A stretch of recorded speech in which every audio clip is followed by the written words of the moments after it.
because you know not the day nor the hour. Hail Mary, full of grace, the Lord is with thee. Blessed art thou amongst women, and blessed is the fruit of thy womb, Jesus. Holy Mary, pray for us sinners now and at the hour of our death. Our Lady La Conquistadora, Pray for us. St. Francis and St. Anthony. Pray for us. So today we celebrate this feast and honor the three Franciscan blesseds. They had one thing in common. They were all members of the Poor Clares, that is the second order of St. Francis. And of course, St. Clare was the foundress of the second order of St. Francis. They were cloistered nuns. So there were three of them we remember today. The first one, Blessed Helen, she came from Padua. She came from a noble family, as did all three of them, in fact, came from a noble family. But Blessed Helen was received into the order by St. Francis himself in Padua, and her director, her spiritual director, was St. Anthony of Padua, in fact. She was a woman who had to suffer much from the hands of God, in a way.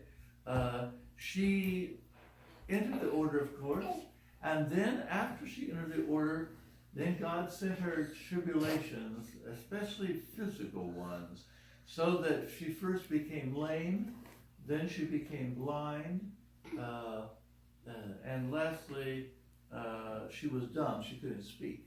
So those three things, those three afflictions, were sent to her by our Lord in order that she might suffer, in fact, in union with Christ on the cross, and she had those three conditions till the end of her life.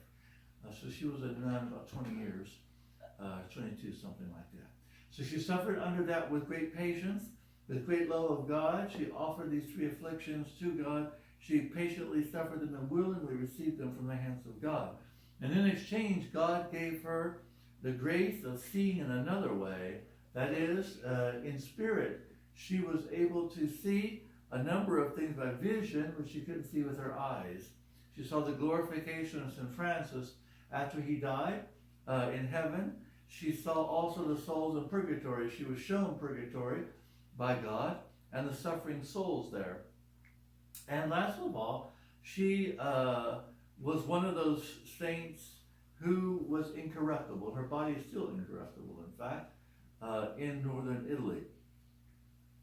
The second saint, or the second blessed, Blessed Margaret of Colonna, she came from a very important family in Rome, born during St. Francis's lifetime and died about 1280. She also was given afflictions by our Lord, but not quite so severe as Blessed Helen was. But Blessed Margaret, nevertheless, had to endure a kind of sickness of constitution, so she was not able to serve our Lord with a healthy body, because she was always more or less in a bad way as far as sickness, and she bore that for years and years and years and years. She entered the order after her parents died. She had two brothers. One wanted her to marry, her elder brother wanted her to marry a nobleman, and her younger brother supported her in her desire to leave the world and enter the order of St. Francis.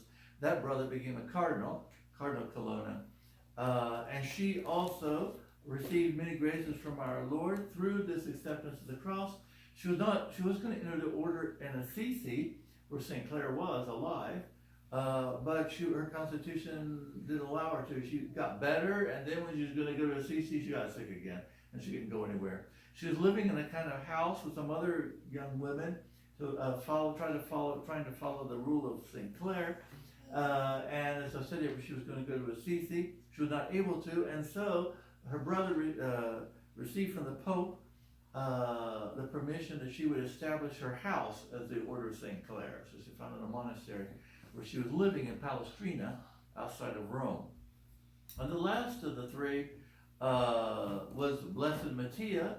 Blessed Mattia also, she didn't have as many sicknesses as the other two. Nonetheless, she had a life of great penance, in fact, of austerity, of mortification. And at the end of her life, many miracles were committed, were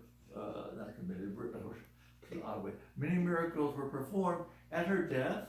Her body was laid out, and a whole bunch of people were cured at the time of her death of deafness and all sorts of things. There were a whole group of them. Her body also is incorrupt. So out of those three, two of them, their bodies are still incorrupt to this day. So we, in this Mass, remember these three women who dedicated their lives to God and who were vigilant, as was in the Gospel. Our Lord talks about the 10 virgins. 5 were foolish and 5 were wise.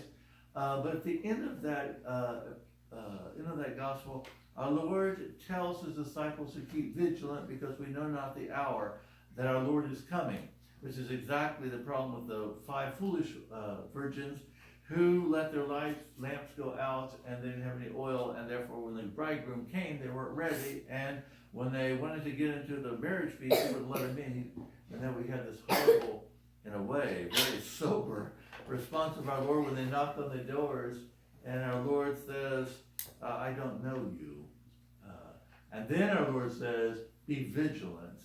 We have to have the spirit of watchfulness, the spirit waiting our Lord's coming, because it could come at any time. Not in glory, I doubt, since the Antichrist doesn't come here, but our death. And nobody knows what hour that's going to be or what cause. So to be prepared for death by vigilance, as these three blessings we celebrate today, spent their whole life waiting for Christ, looking for the will of Christ in all things. In the name of the Father, Son, and Holy Ghost. Amen.